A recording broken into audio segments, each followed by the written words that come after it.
Seahawks get great injury news going into the NFC Championship game. This is Seahawks Today. I am your host, Will Ortner, and this is why you subscribe to the channel. We're going to get the latest breaking Seahawks news out to you, whether I'm in the office or I'm at home on my off day. No matter what, we're going to get you that coverage that you want, you desire. So hit that thumbs up button, but more importantly, hit that subscribe button. Today, we're going to be talking about what's going on with Charles Cross, Sam Darnold, but we're going to start, of course, with the two IR activations, Elijah Arroyo and George Holani, and what that means for this game. Before we do that, I need to let you know in the description of today's video and the comment section, we are going to have a link to the Mob Mentality t-shirts. Those things are freaking sweet. We have a black t-shirt as well as a navy one. They are fantastic looking. I'm really proud of them, really excited for them to be out there. So if you want to go and make that purchase, you just got to go and click that link, take you right to the t-shirts. So let's start first with tight end Elijah Arroyo and what he means to this Seahawks team, right?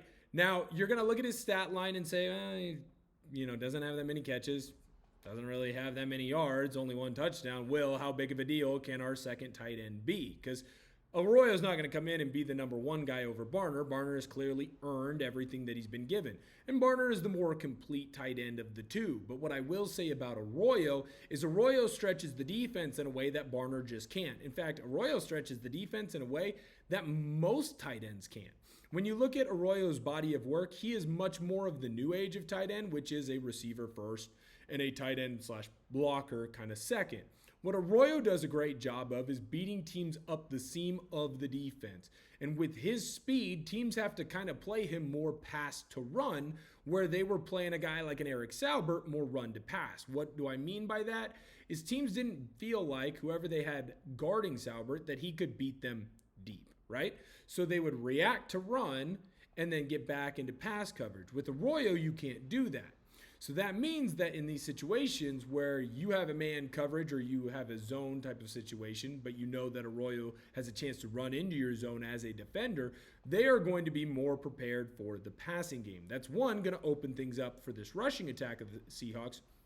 But more importantly, it's going to get more eyeballs on Arroyo, and it's going to get less eyeballs on a guy like Jaxon Smith-Njigba, Rashid Shaheed, and Cooper Kupp. In fact, you've seen Cooper Kupp's yards per game go drastically up when he was playing with a guy like Arroyo as opposed to playing without a guy like Arroyo. You've also seen, as Arroyo has gone out, teams are playing this passing attack of the Seahawks much better, right? Right around the time that Arroyo gets injured is right around the time that you see kind of the regression in the pass game. Now, luckily for the Seahawks, the rushing attack has really stepped forward, and I do think that to a degree Seattle has leaned into that rushing attack stepping forward. But I do think it's important to note that Arroyo getting back, we might see the full culmination of what this offense could be. And it couldn't be coming at a more perfect time. When you need your offense at its best, I think that you have a legit shot at getting there.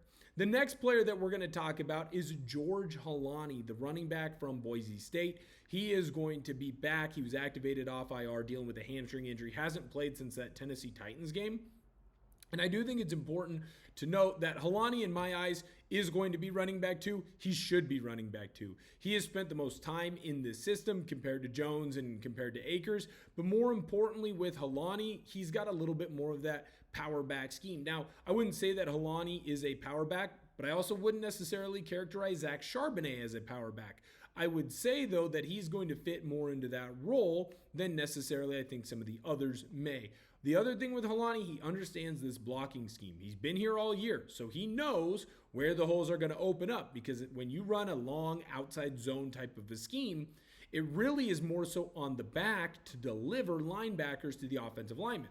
Remember, offensive line is the only position in all of sports where you have your back to the football. The only times an offensive lineman actually is looking at the football is either a great play, guys breaking away for a big touchdown, or they messed up and they're staring at their quarterback or their running back in the face as they're absolutely getting smacked. So as an offensive lineman, you go to what are called landmarks. And in this offense, the running back has to make sure that they hit those landmarks for the offensive lineman to be able to get on to the linebackers and safeties before they make their cut off of them. You're seeing Kenneth Walker, as the year has gone on, get better and better at understanding where those landmarks are and making sure that he delivers the linebacker to those landmarks and then making a cut. It's why you're seeing more explosive runs. Holani was doing a great job of this in the preseason, but more importantly, he's been able to sit in the meetings and see everything that's been going on for the Seahawks and understand what he needs to do to be able to excel at the highest level. Now, I'm not going to sit here and tell you that both Arroyo and Holani are going to come in 100% perfect, no issues at all. In fact, I expect some rust from both of them.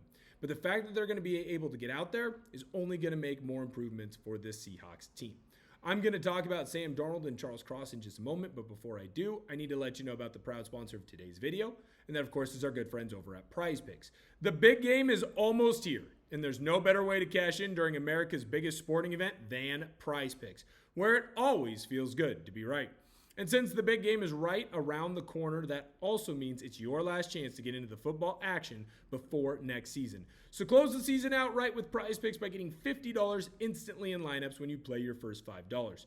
Find your community on Prize Picks. With the new social feeds feature, you can share Prize Picks with your friends and copy lineups from winners with a single click. Copy lineups you like or use them as inspiration for your own picks. You can even follow Prize Picks partners like us and tail or fade our picks with just one click. New feature alert! Prize Picks now has early payouts. If your player gets off to a hot start, you now have the option to cash out those winnings before the game even finishes. Download the Prize Picks app today and use code CLNS to get $50 in lineups after you play your first $5 lineup. That's code CLNS to get $50 in lineups after you play your first $5 lineup.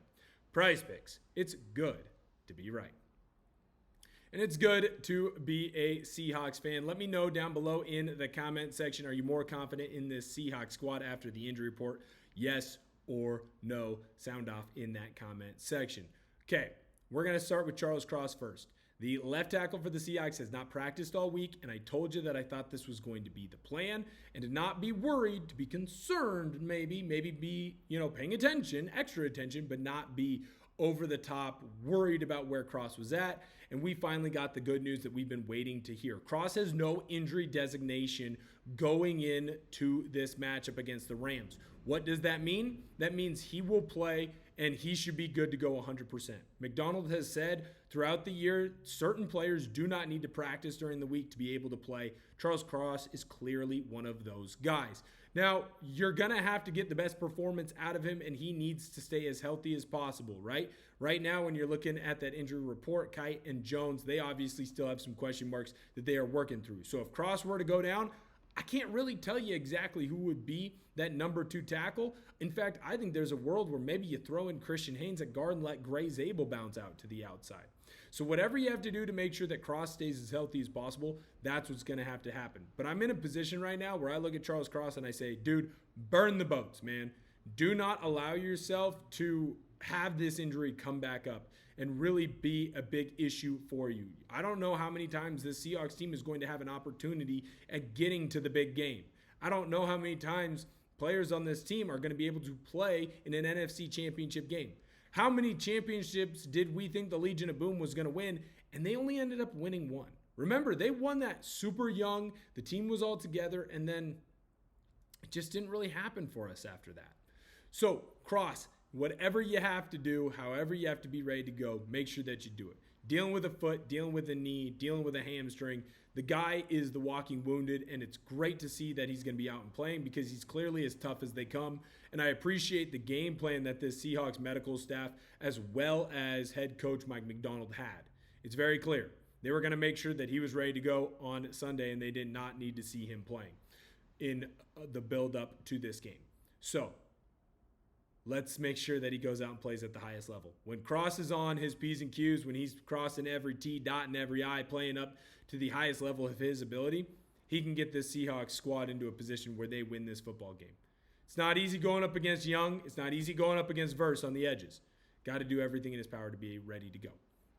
The other injury news that we got to talk about, Sam Darnold, no injury designation. He's going to be good to go. Obviously, Seattle had a great game plan to make sure he was going to be at his peak. Now, I will say this. I don't really know how severe the oblique injury is because Didn't have to know how severe the oblique injury was. Seattle dominated on defense against the 49ers as well as the rushing attack. I mean, Shaheed ended the game with 13 seconds left. Literally, if the Seahawks didn't score another point, they were going to win that game no matter what because 49ers, well, they only got 6.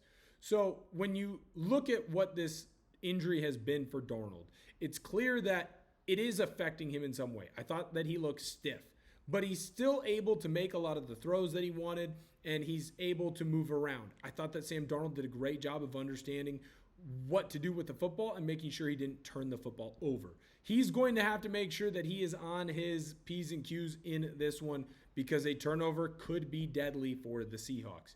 If Darnold does not turn this ball over in this football game, I don't see how the Seahawks lose. When you look at all the stats, the games are within 1 point, essentially. The yardage is within 1 yard. It's been back and forth while McVay and McDonald have been the head coaches. The franchises throughout their entirety, it's back and forth. Everything is super close.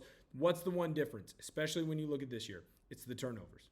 Sam Darnold has turned the football over 6 more times than the Rams. Or I guess the Seahawks have turned it over 6 more times.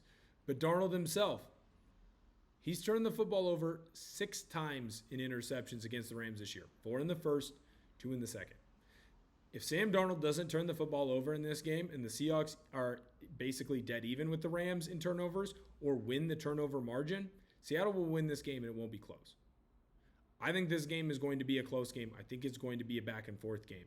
But if Sam Darnold is able to hold on to the football, I feel pretty excited about what we're going to be doing on Sunday when this game is over.